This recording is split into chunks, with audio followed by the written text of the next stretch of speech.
Hi everyone, my name is Cynthia. Let's talk books. If you hear my dogs barking, I apologize. I'm going to try to edit as much of that out. But let's get started talking about all of the books that I read in April. Oh my god, it's May. The first book that I finished in April was Act Your Age, Eve Brown by Talia Hibbert. This is book number 3 in the Brown Sister trilogy. And it was fantastic. It was adorable. It was just the thing I needed at the beginning of the month. And Talia Hibbert I find her writing to just be so fun. So here again we have an interracial couple. And we have one of the Brown sisters kind of finding herself.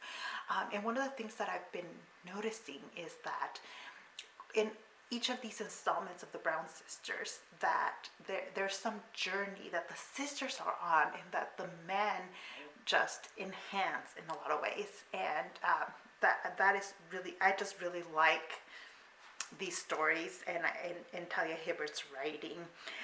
In this one, we also have discussion of autism and the autism spectrum and representation of that. I can't speak to how accurate that is. I can just tell you that this was a really fun, great romance and I highly recommend it. The next book that I finished in April, I already have a dedicated review of. This is 20,000 Leagues Under the Sea by Jules Verne, and this was a really boring book. I'm not even going to say more about it. You already heard me rant about that book. Next book I finished in April was Big Bad Wolf by Suleikha Snyder.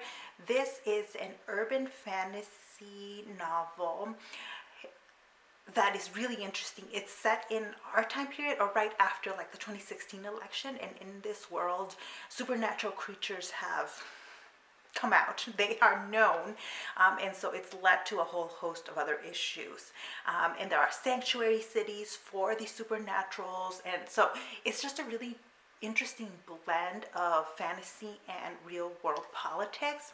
What I really loved about this book was the politics in it and the way that Snyder uses those politics and interweaves them with this fantastical element.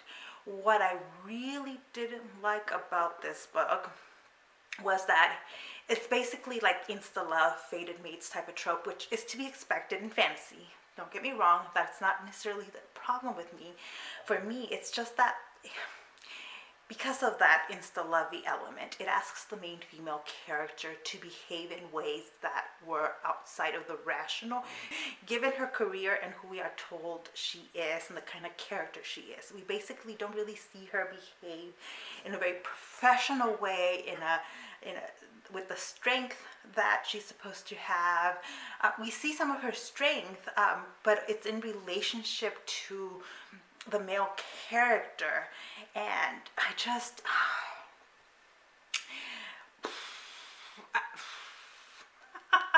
it was just hard for me to buy. I like the world. I like a lot of the side characters. I'm excited to see what more happens in this world, but the love interest in this particular book was just difficult for me to like, especially because there is unprotected sex here. Because there's unprotected sex, and this has been an issue in some romances for some time, that there is no discussions about like condom use, for example. What bothered me here was not the lack of condom use in and of itself. Like, there are books that I like that don't mention that, but this book does mention it, and it goes out of its way to tell us that the couple is not using condoms, and that's what I didn't like. So I'm really interested in this world. I'm gonna keep reading this series, but this couple was a no. I hate. I have thoughts about that couple.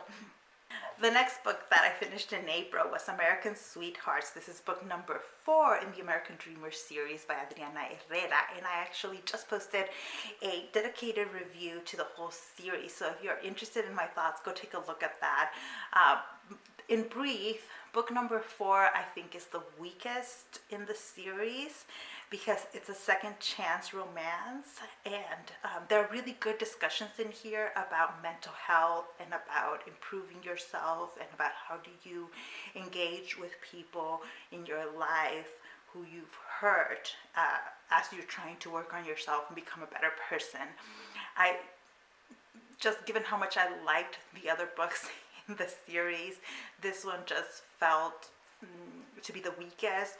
It's full of melodrama, and then the trope of second chance romance is one of my least favorite tropes, so that also added to it. I still give it 3 out of 5 stars, so it's still like a solid book, but just not one of my favorites in the series. The next book that I finished in April was 1500 Miles from the Sun by Jonny Garza Villa. This is a Latinx YA queer story, and it's going to be, I'll put the date that it's coming out down in the description box, because it's I read an arc through Netgalley of this book. The publisher did reach out to me and asked if I wanted to read an arc, and I said yes, because it's Latinx, queer, and young adult, and I really enjoyed it. In this story, we're following Julian, who is a teenager finishing up high school, and he hasn't come out to his dad. He's being raised by a single dad who kind of suspects that Julian might be queer and is absolutely against it. And his friends, on the other hand, I think have a very different position on that. But either way, just coming out is not it's just not something that's going to be easy. And then Julian gets really drunk at a party, and he comes out on social media, wakes up the next day not realizing what he's done, but now all of his friends know. On top of it, he starts a long distance chatting relationship with somebody in California, because Julian's dream is to go to college in California, because he imagines California as this place where being queer is okay and accepted, and he just needs to escape his family and his small circle in Texas, and imagines that his life will be all better when he comes to school in California. I think the California that Julian imagines is an imagined California. Not everything is incorrect, but it's a bit too idealized. As someone who lives in California, I think it's a bit of an idealized version of California. But overall, the book is just, it has so much heart. It is a difficult read at times. You see emotional and physical abuse, a lot of homophobia, and a lot of discussions about homophobia within the immigrant and Latinx community.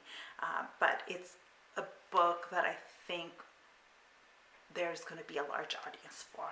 I really hope so. I think there is.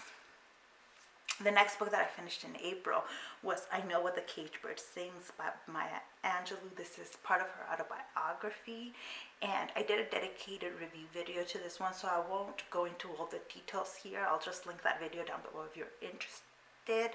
But this was just so beautifully written. This is exactly the kind of writing I like, that is simple, direct, and yet the themes and the content is complex, and it was just a really great read for me. And if you're interested, go check out my dedicated review of that. A book that I'm planning on talking about again for my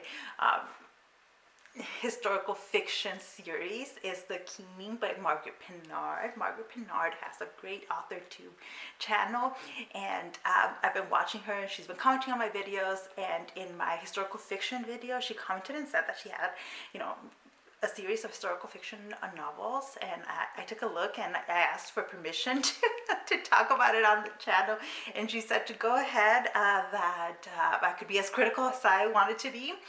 And the thing is, this is why this is the kind of historical fiction I love. It's character centric, and yet the historical period, the historical setting feels real, because she's not spending a ton of time like explaining the historical period. It just is, and you see it as the characters interact with others and as they interact with the world around them is just beautiful. So this is set in the early 19th century in Scotland. And our family is basically trying to recover from a period of war, and then they are kicked out of their home and they're forced to go into the city where there is work in the cotton factory. Working in a cotton factory is not easy, and so then the family decides to migrate to Canada. And so it's, even though it's set in a narrow time period, you get really an expansive view of this family's world, and it's absolutely beautiful. The characters in here, oh, I love this family. Every single member of this family I love, and there are at least 2 more books in the series, and I'm a little afraid of reading it because I know that they have to go through more hardship, and I just want to, I just want them to be happy. But again, I will talk more about this video when I do an update to my reading historical fiction series. The next book that I finished in April was Sisters of the Vast Black by Lina. This book can be summarized as Nuns in Space. So this is set in the future. There's been this intergalactic war in which Earth has tried to take over the galaxy, and they have failed, but now they might be trying again.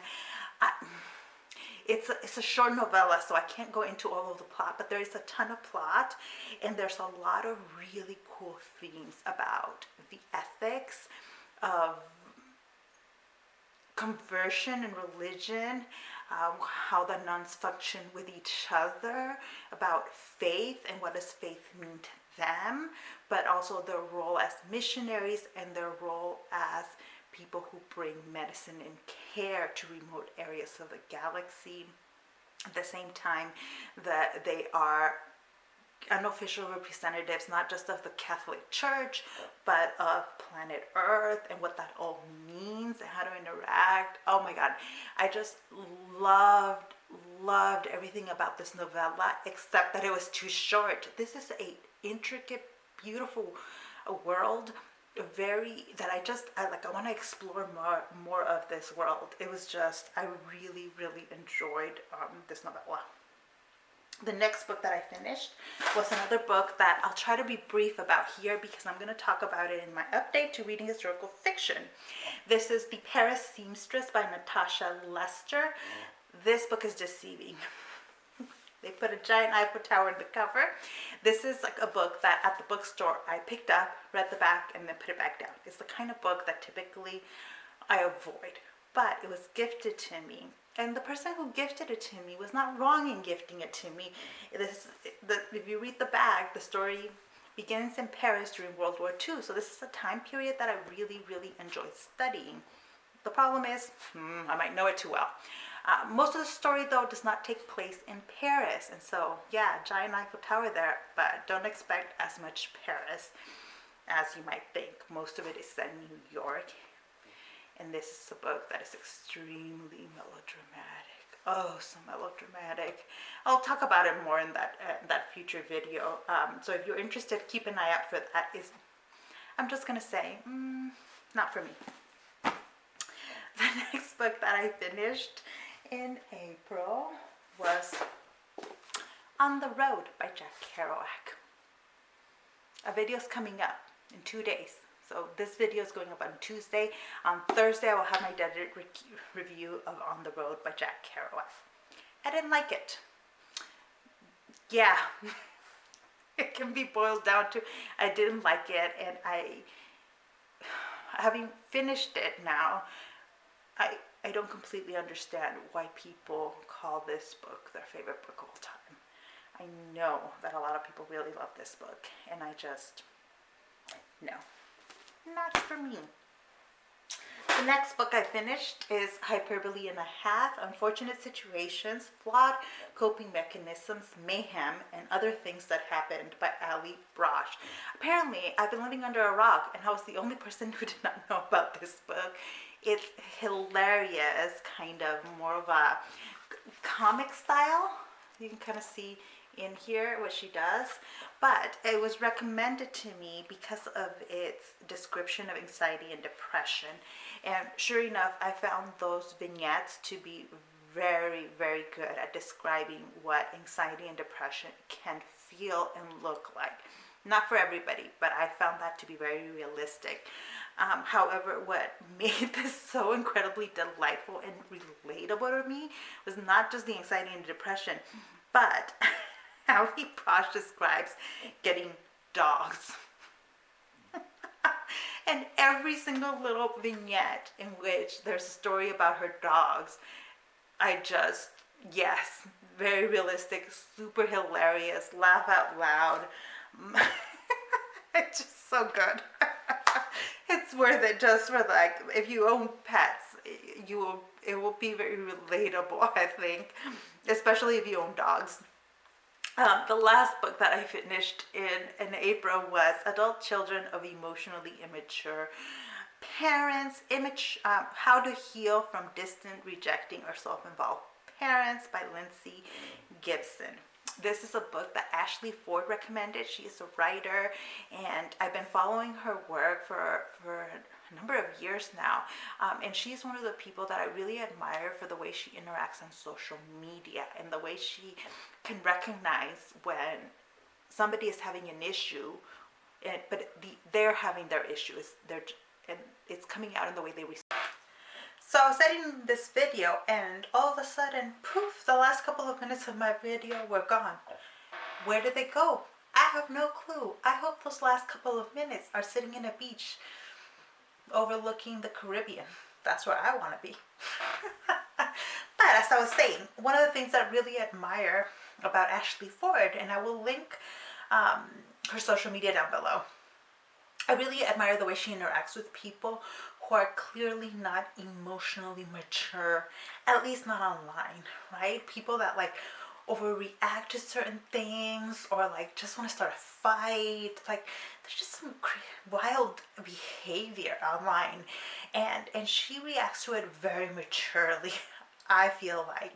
And I just really, really enjoy watching that. And so she suggested this book for adults, and I've been keeping my eye on it for a while, and it turns out my library had it. So it was actually really useful in identifying what emotionally mature people behave like. And my parents don't quite fit the definition all the time, but in reading about that kind of behavior of emotionally matureness, I identified several people I know who behave in that way, and no wonder they bring me a lot of frustration. No wonder they bring me a lot of frustration, because it's very difficult to expect certain kind of behavior from people and never get it. And the book explains that some people are just not equipped, not capable of providing certain kind of responses. They just cannot. And so you cannot change them. What you can do is change the way you react to them and what you expect from people. And I found that very insightful. Even if, like I said, even if you're not really trying to fix a relationship with a parental figure, or